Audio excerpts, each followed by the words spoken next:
I'm going to be talking about the NATO summit that was held in June 24th to 25th. Let's get started.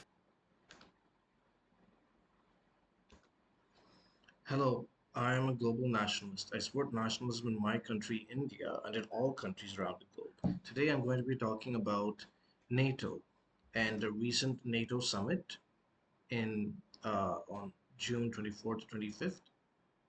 In this summit, the heads of state and governments of the NATO countries met and spoke on matters relating to NATO. I want to discuss my what happened, what they said, what agreements they came to, and my opinion of them, give an analysis. And yeah, so without further ado, let's get started.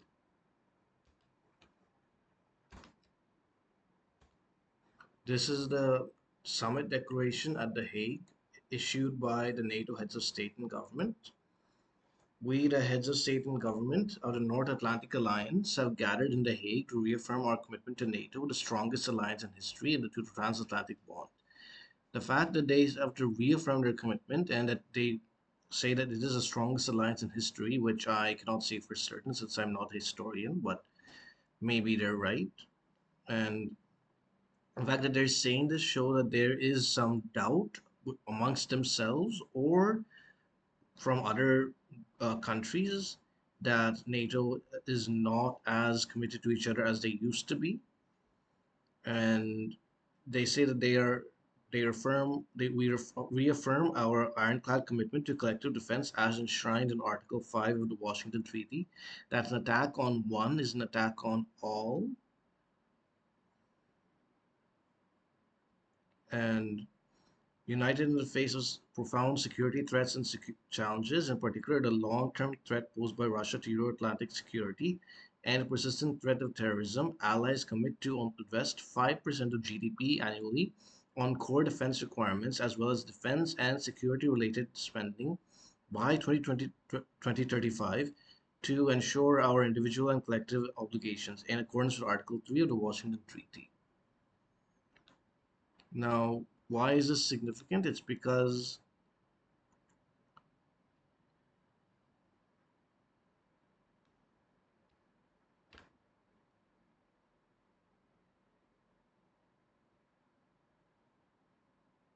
for countries to be a part of NATO, they have to fulfill two funding obligations. The first is contributions to the common fund, which is direct funding for NATO. The second is a commitment to spend 2% of a country's gross domestic product on national defense and military spending, which is considered indirect funding of NATO.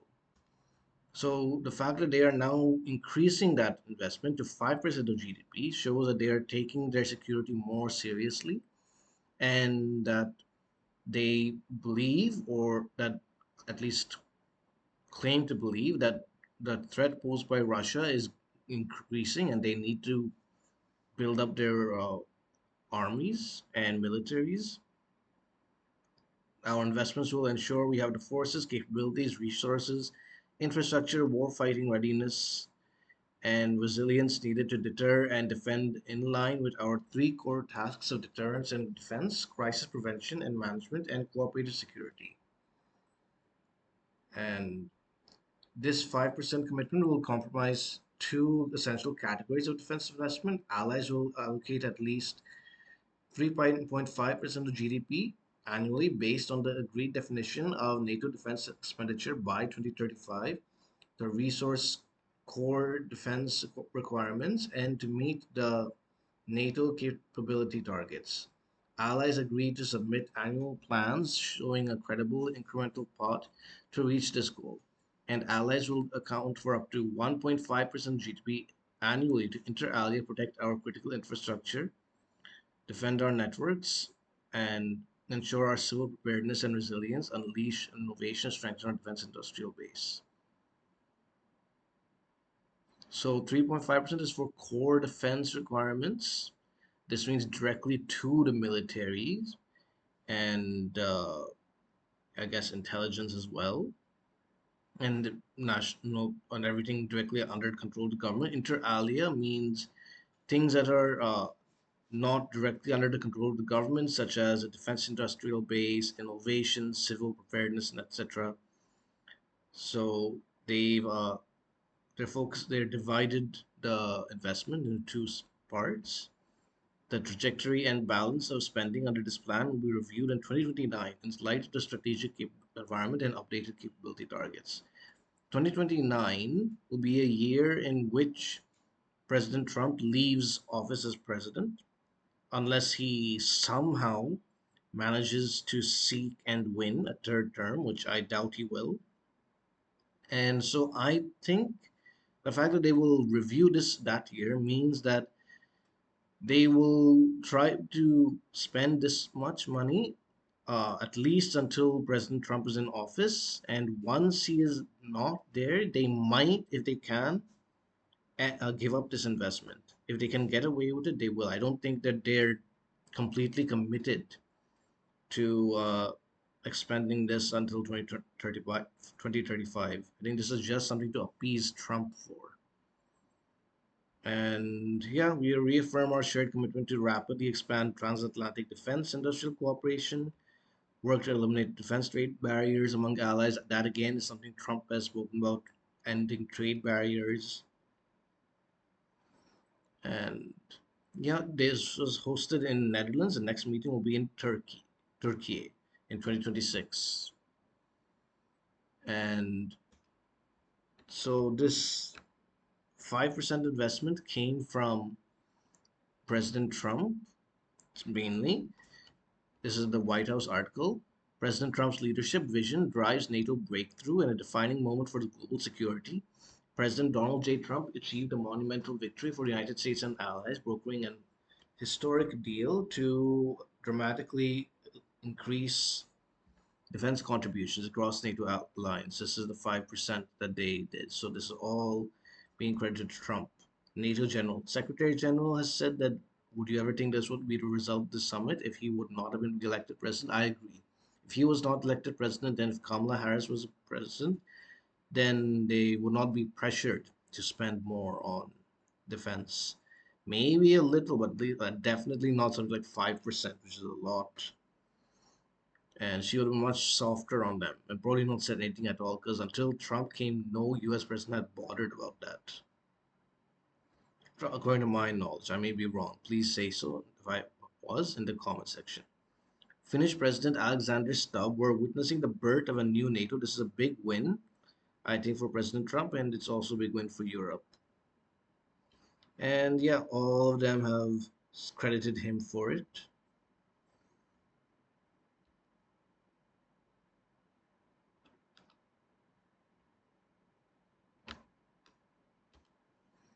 Closing remarks. I think that this is okay. That it's this is when it's just on its own, it's a good thing for countries to increase their defense expenditure. You need to have strong militaries to protect yourselves. Although 5%, it seems a lot, seems excessive because I don't think NATO countries are under any imminent threat from other countries like Russia, China, Iran, that they're not going to be invaded. And but they do have uh, conflicting interests with these countries, and with Russia, they have a border conflict through Ukraine. And so I understand that they want to increase their expenditure, but I just find 5% to be too much. And like I said earlier, I think that this might be just political. I don't know how much committed they are to this if Trump or the Republicans don't win the election in 2028. So, yeah, I think that this is a good decision, but we need to see how it plays out to come to a proper assessment.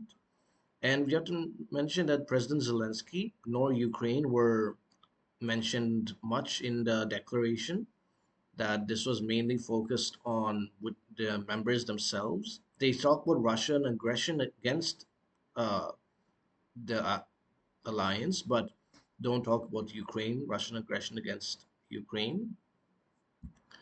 And they also talk about terrorism. I think NATO's biggest threat is terrorism, where terrorist attacks can occur within their countries. and Russia is not as much of a direct threat. But then that's just my opinion. And yeah, I just hope that NATO can somehow uh, find some settlement for this war with Ukraine, or at least best pull out completely. And I think President Trump should be careful about NATO, make sure that they're not just sucking up to him, but are actually being serious about their commitments. So yeah, that's all I wanted to say. Thank you for watching. Please share your thoughts in the comment section. If you want to see other videos about NATO, click here. If you want to see my previous video, click here. If you want to see the sources I use for this video, click the links in the description below.